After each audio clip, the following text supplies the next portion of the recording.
Bien, el tema de hoy día corresponde a un ejercicio de aptitud verbal. Cuando hablamos de habilidad verbal o aptitud verbal, o llámese sinónimos, antónimos o comprensión lectora, estamos en el mismo ámbito porque los temas en razonamiento verbal toman diferentes denominaciones. Entonces empezamos por una comprensión escrita. Bien, entonces dice en el texto, el español se transforma.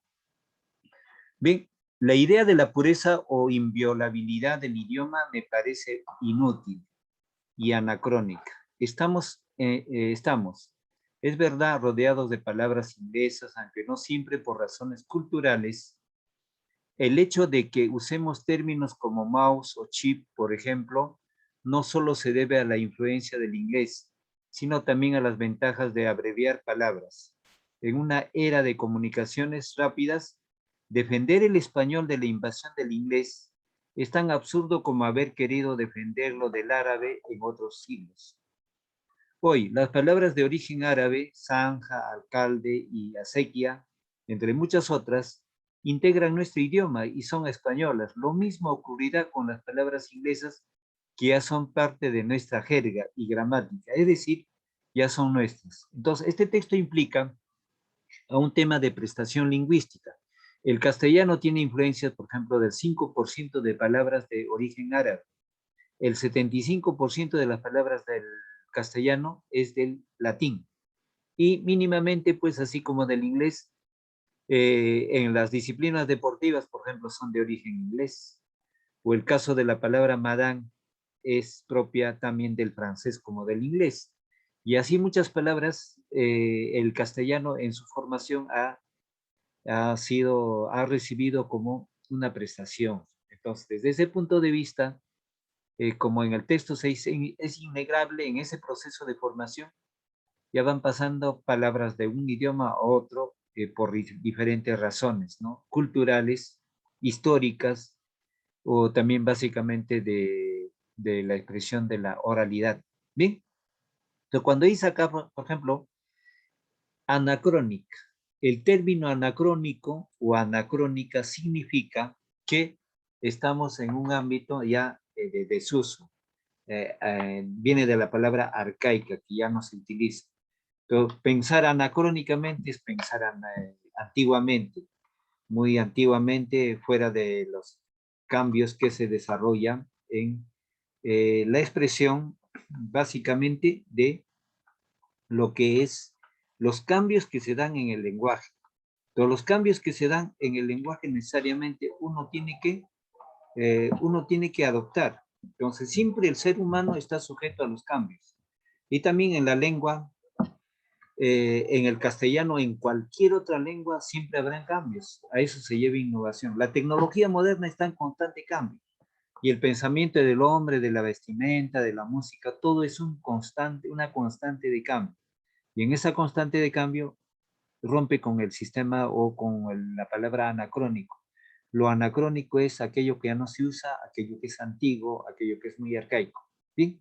Entonces, siempre todas las lenguas tienden a cambiar en el tiempo. Por ejemplo, cuando llegaron los españoles en el siglo XVI a América, ¿no? Habían eh, frutos, plantas que no se conocían en el viejo mundo, en Europa. Entonces, ¿qué nombre le ponemos? Le tuvieron que poner el nombre de su propia lengua aborigen, de estas tierras y de las nuevas culturas. Por ejemplo, muchos de los estados, el nombre de los estados de Norteamérica es de origen de las palabras de los iroqueses, de los pieles rojas. No, ahí no ha impuesto, por ejemplo, el inglés, sino que el inglés lo ha adoptado como palabra ya del inglés, ¿no? Entonces, desde luego, pues que en el caso típico del Perú, como ejemplo, la palabra Perú no existía para Europa, para España. Entonces viene de esta voz de un aborigen que pescaba cerca de la isla de los Galápagos. Cuando le preguntan con señas a los españoles, ¿cómo se llama esto? Su expresión era pirubiru, de ahí viene Perú, o en caso de Lima. Lima no existía en la palabra de castellano, entonces Lima ¿de dónde viene? Viene de la palabra lema, o Rimaj, del quechua y de la aymara Lemaj, y del quechua Rimaj, es hablar. Entonces de ahí castellanizado es Lima. Entonces así van formándose las palabras en el tiempo. Y no solamente en el Perú, en Norteamérica, en cualquier lugar del mundo. Por ejemplo, ustedes han visto el perro calato. Mucha gente le dice perro chino. No es perro de China. Cualquiera puede pensar que es perro de China. No, no, no. El perro calato que todavía se observa en algunos lugares de Lima, creo que hay un criadero de perros calatos aquí en Chosica. Ese perro calato es de la cultura chimú, de los chimujos. Entonces esa palabra, por no decir perro chimú, ¿no? Porque chimú ya es castellanizado, en sí la cultura se llama chimú, ¿no? La gente le dice chimo, chimo, chino, pasó a chino, ¿no? Entonces, la gente puede pensar que ese perro calato es chino, ¿no? Es el perro de la cultura chimú, que muchos lo llaman perro de los incas, aunque no exactamente fue de los incas eso, porque la cultura chimú fue conquistada por los incas, entonces, y así como los apellidos, por ejemplo, los apellidos. Los apellidos también han tomado diferentes nombres para poder ser adoptados y pasa ya a una determinada lengua. Como los nombres de los lugares, como lo estoy diciendo, ¿no? Lo estoy indicando el nombre del caso peruano o en caso de otros escenarios, ¿no? Repercutiendo a una determinada característica necesidad. Bien, eso es como preámbulo. Ahora respondamos brevemente una breve lectura sobre eso. A ver, Mael, del texto resaltado. La idea de la pureza o Inviolabilidad del idioma me parece inútil y anacrónico. Estamos, es verdad, rodeados de palabras inglesas, aunque no siempre por razones culturales. El hecho de que usemos términos como mouse o chip, por ejemplo, no solo se debe a la influencia del inglés, sino también a las ventajas de abreviar palabras. En una era de comunicaciones rápidas, defender el español de la invasión de inglés es tan absurdo como haber querido defender el árabe en otros siglos. Muy bien, entonces ahí está indicando pues que la palabra inviolabilidad quiere decir no romper con el esquema de esa tradición de la lengua, pero se tiene que romper. Entonces vuelvo a retomar acá. En el siglo XVI, cuando llegan los españoles, por ejemplo, el caso de la palabra tomate, palta, achiote, caimán, yacaré, todas esas palabras no existían en el castellano y han tenido que pasar con una resolución como palabras americanistas, palabras del americanismo al castellano.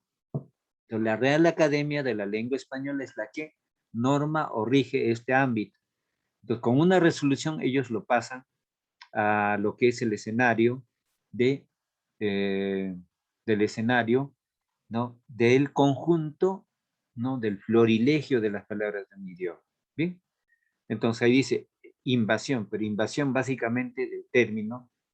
Entonces, frente a eso, claro que hay diferentes informaciones, corrientes, defensas, de que se debe mantener la pureza del idioma, pero es imposible porque en el tiempo van cambiando y muchas palabras también pasarán a ser arcaicas o básicamente literarias, ¿no?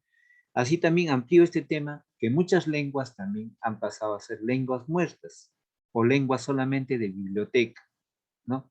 Hoy en día no se habla el latín en Italia. El punto de origen es Italia, del Imperio Romano.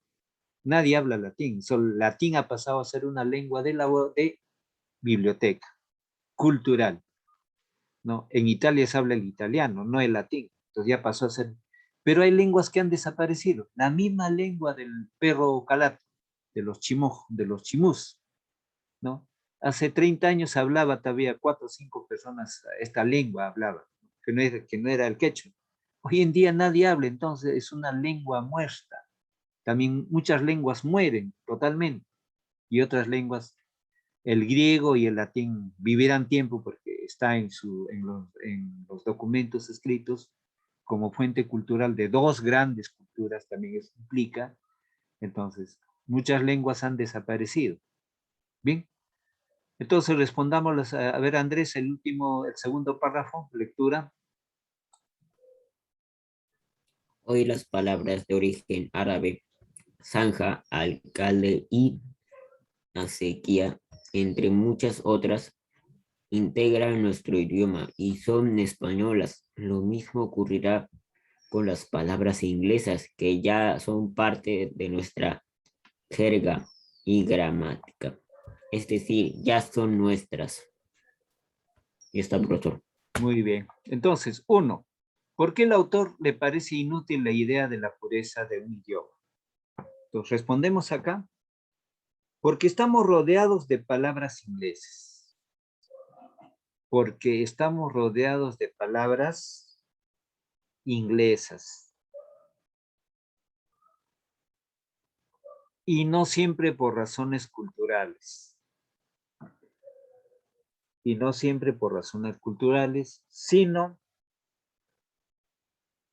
por aspectos deportivos. Sino por aspectos deportivos. Entonces, ahora también hay derivados, por ejemplo, básquetbol, ¿no? O vóley, la palabra corner, la palabra pioner, son del inglés, pero se suele utilizar y en el mismo diccionario. Por razones deportivas, mucho de los deportes es del inglés. Golf, soccer, ¿no? Soccer field, etcétera, ¿no? Entonces, una serie de deportes, y ese es uno. No siempre por cultura le dice, pero también por otras fuentes, ¿no? Por otras fuentes, pues en el ámbito político, por ejemplo, ¿no? En el ámbito de la industria, de las maquinarias, ¿no?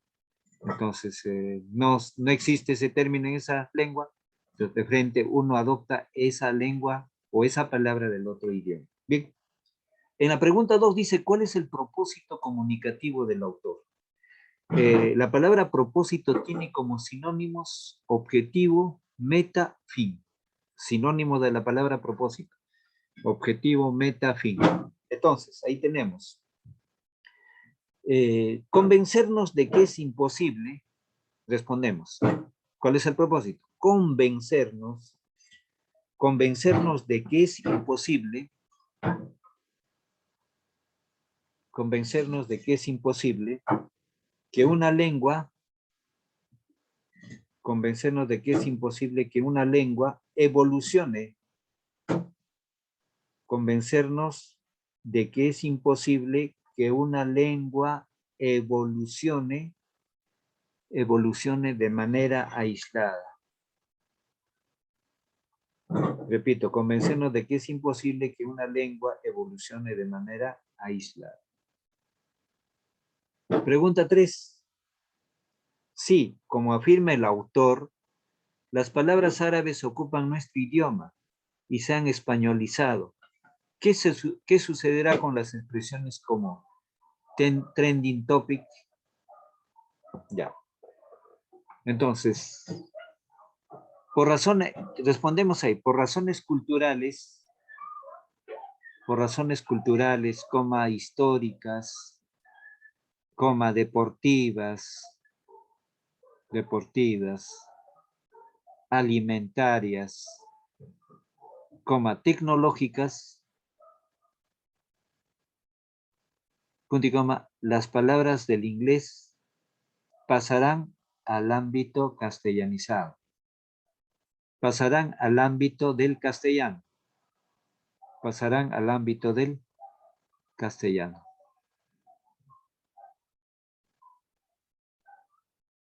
Pasarán al ámbito del castellano.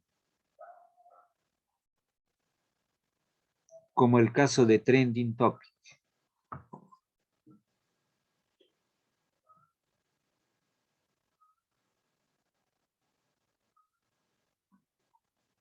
Bien, terminado. Pasemos acá. ¿Cómo se denominan las palabras de origen inglés que se prestan a otros idiomas? Ya. ¿Cómo se denomina? Las palabras de origen inglés se les denomina, respondemos esa pregunta. Las palabras de origen inglés,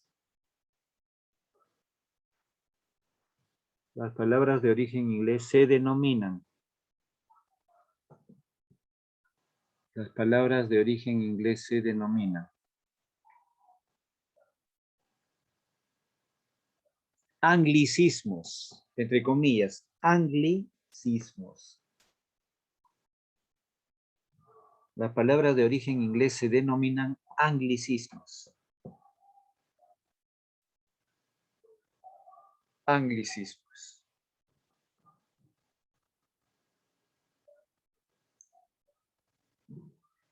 Anglicismos.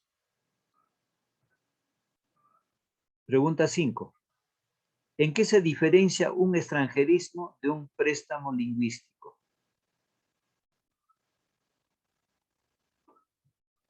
Ya, muy bien. Una palabra, un extranjerismo, entre paréntesis, palabra de otro idioma. Respondemos, un extranjerismo. Un extranjerismo. Entre paréntesis, palabras de otra lengua. Palabras de otra lengua.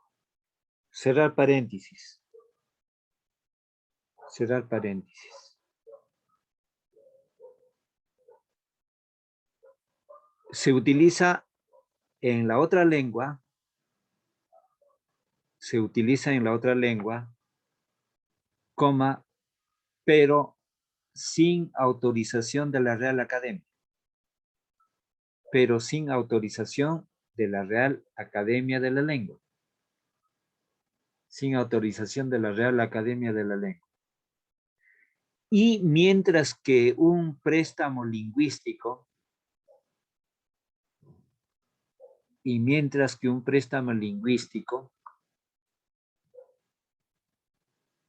coma, palabra de lengua extranjera, entre paréntesis, palabra de lengua extranjera, palabra de lengua extranjera, cerrar paréntesis, ya está inserto legalmente,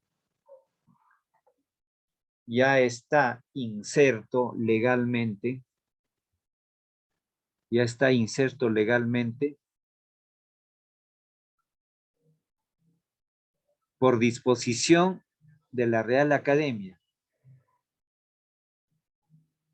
Por disposición de la Real Academia en la nueva lengua. En la nueva lengua. Entonces, cuando se habla de un extranjerismo, no, pero un extranjerismo todavía de acuerdo a la Real Academia todavía no está justificado, pero ya es parte de sus... Por ejemplo, es igual, muchos jóvenes dicen mi brother, ¿no? Mi brother. Brother es la palabra del inglés hermano, pero el término brother todavía no está legalizado como palabra del castellano. Pero en caso del fútbol, ¿no? O voleibol y otras palabras, o piones, ya mediante una resolución ya está legalmente autorizado para hacer como préstamo lingüístico. La palabra con préstamo lingüístico es porque ya está autorizado mediante una resolución en la nueva ley. En cambio, el extranjerismo todavía falta regularizar ese campo en medio documento. Por ejemplo, sale una resolución de la Real Academia que tales palabras pasan a la voz del castellano. Esa es la legalidad. Mientras otras todavía no están así, por ejemplo, como le digo, el caso de brother. Brother, traducido al castellano es hermano. Se utiliza, ¿no? La gente dice mi brother, aprecio mi brother. Entonces, pero la palabra brother todavía no está legalmente autorizado como préstamo lingüístico. ¿Bien? Vamos a la pregunta 6. Analiza y clasifica las analogías propuestas. Luego, marca la alternativa correcta. Bien. Entonces, tenemos nefrología es a riñón, como oftalmología es a ojo. Abrazo es abrazo. Acervo es acervo. Imágenes es a televisión, películas es a cine. Entonces, relacionar con las alternativas que se están proponiendo aquí. Entonces ahí tenemos de los números romanos de 1, 2, 3, relacionamos con las alternativas A, B, C. Entonces la respuesta será proposición 1C de Romanos 1C, 2B, 2B, 3A. Entonces, vuelvo a explicar. La proposición 1 de Romanos relaciona con la alternativa C, ciencia, objeto de estudio. La proposición de número romano relaciona con la B, que son parónimos. Y la proposición de la tercera de Romanos relaciona con A, objeto a medio. Entonces, la respuesta será la alternativa D, 1C, 2B, 3A.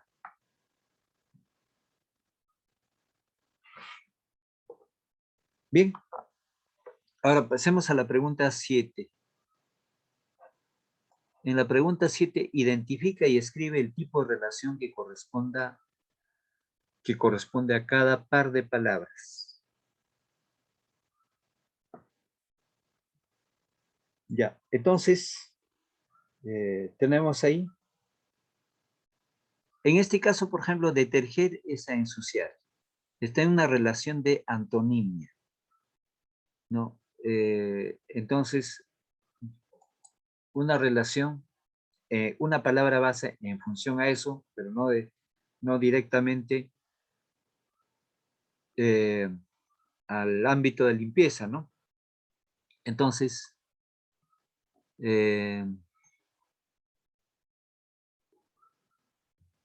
ya. Entonces sería acá curar. Curar, 2 puntos, es a enfermar. Un par análogo. Curar, 2 puntos, es a enfermar. Ahora, en la siguiente. Aquí está en orden de sinónimos. De sinónimos. Entonces, proteger es amparar, son sinónimos. Entonces, aquí mantenemos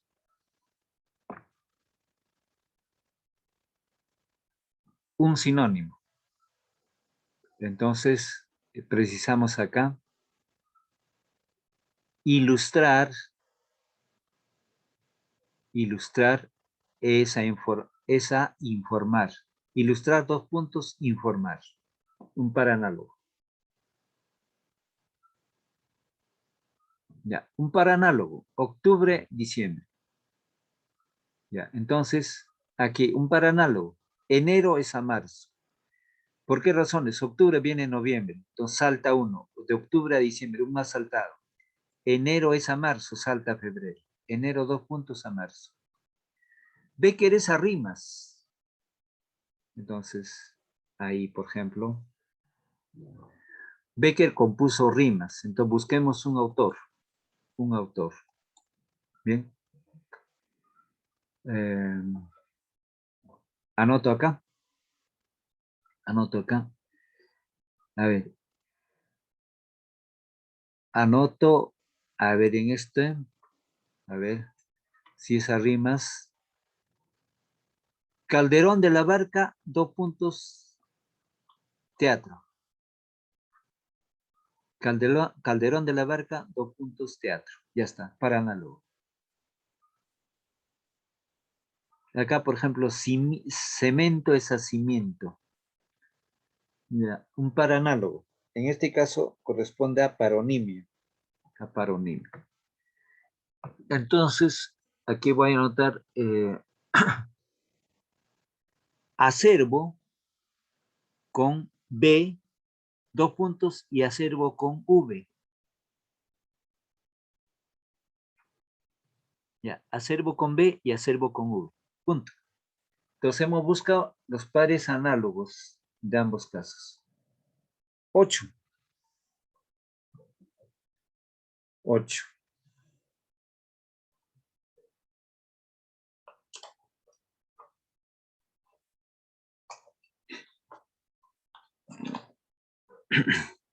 8.8 tenemos Identifica la relación del par base y subraya el par análogo correspondiente. Hormiga es hormiguero. La hormiga vive en el hormiguero. ¿Cómo? Abeja es a colmena. La abeja vive en la colmena. Respuesta correcta ahí. Paloma, palomar. Pero ¿por qué no es paloma y palomar? Porque paloma es volátil. El más próximo no tiene alas. En cambio, la abeja tendrá alas, pero se parece un poco a la hormiga por el tamaño, ¿no? En que, por ciertas características más próximas, que no es ave la abeja, ¿no? No es ave, parte de los gusanos, ¿no? Entonces, ahora, 9. Relaciona cada par de palabras con su par análogo y escribe la letra donde corresponde. Donde corresponde.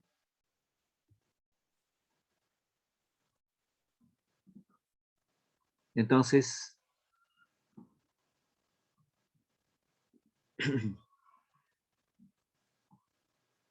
tenemos ahí, loa es a vituperio como galano es a desaliñado. Entonces aquí pongo la, ahí, galano es a desaliñado. Entonces eso está en un orden de antonimia. Broches a pintar. Broches a pintar como garlopa es a cepillar. Entonces pongo la B ahí. Badana es a zapato. Badana es a zapato como lúpulo es a cerveza. Ahí. Pongo C ahí. Lúpulo es a cerveza. Tierra es a lodo. Tierra es a lodo.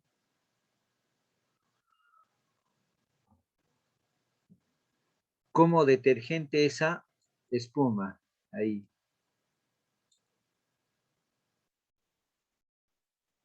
La D. Ahora, Vallejo es a Rivero. Vallejo es a Ribeiro. Entonces, en ese orden tendremos, si el uno es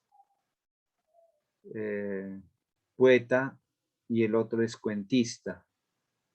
Entonces ahí marcamos trilce a prosas apátridas, el más próximo. Trilce pues por Vallejo y prosas apátridas por Ribeiro. Entonces ahí ya pongo la E. Ejercicio 11. A ver, Andrés va a leer el texto resaltado.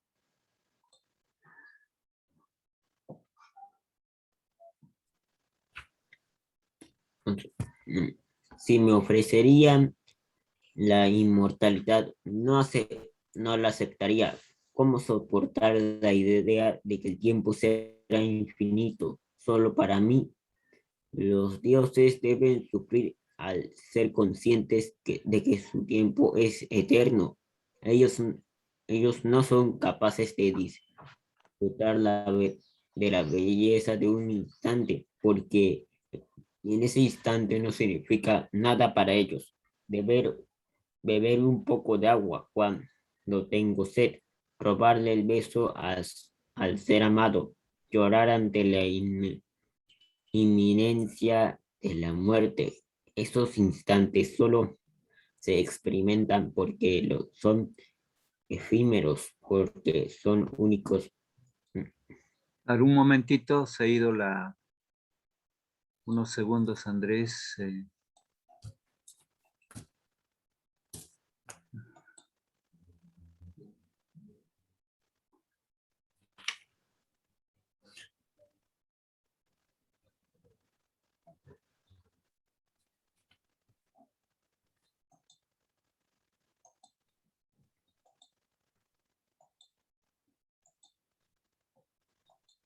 Ya, ahí tenemos. Entonces, ¿puede terminar el texto, Andrés, con la lectura?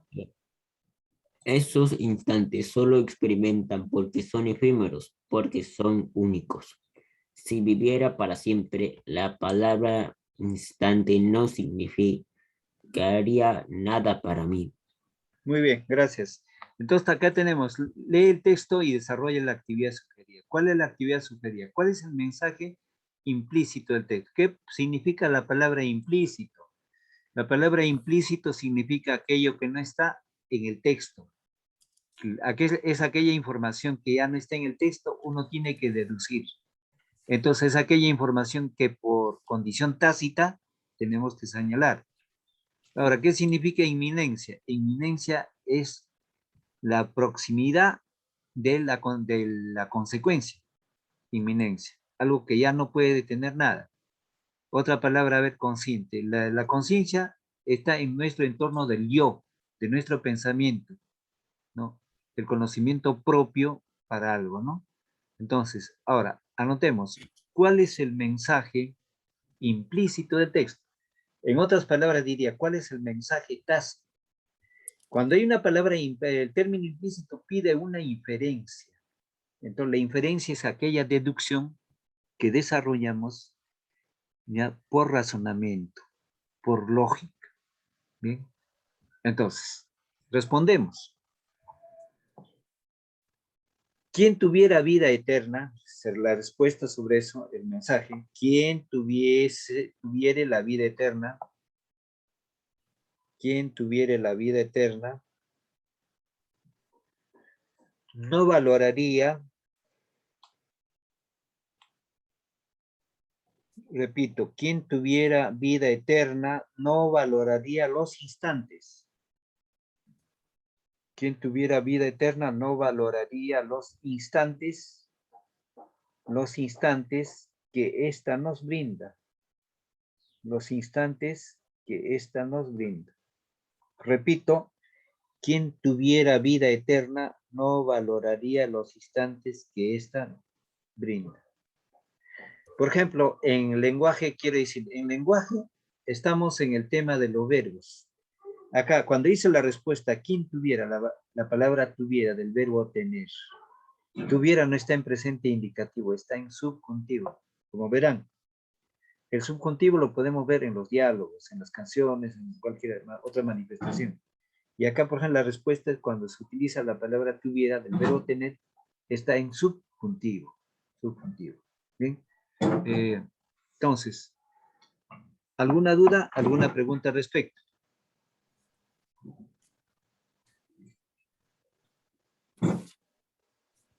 ¿Puede volver a decir la respuesta de la 11, profesor?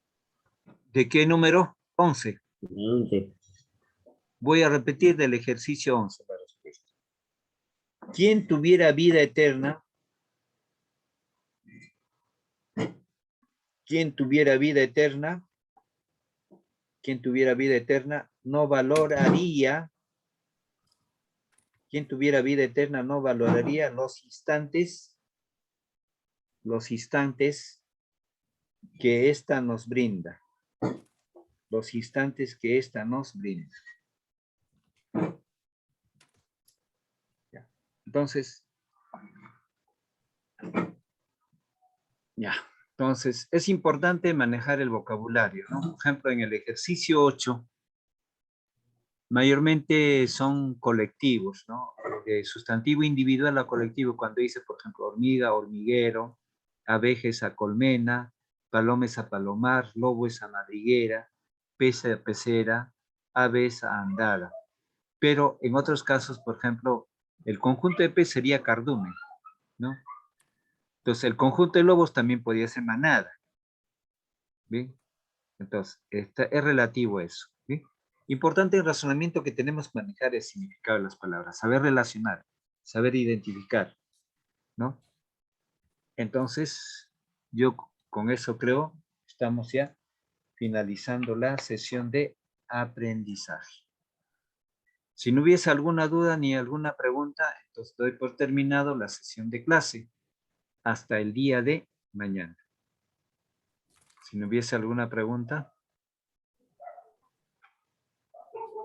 hemos terminado con la práctica de razonamiento verbal.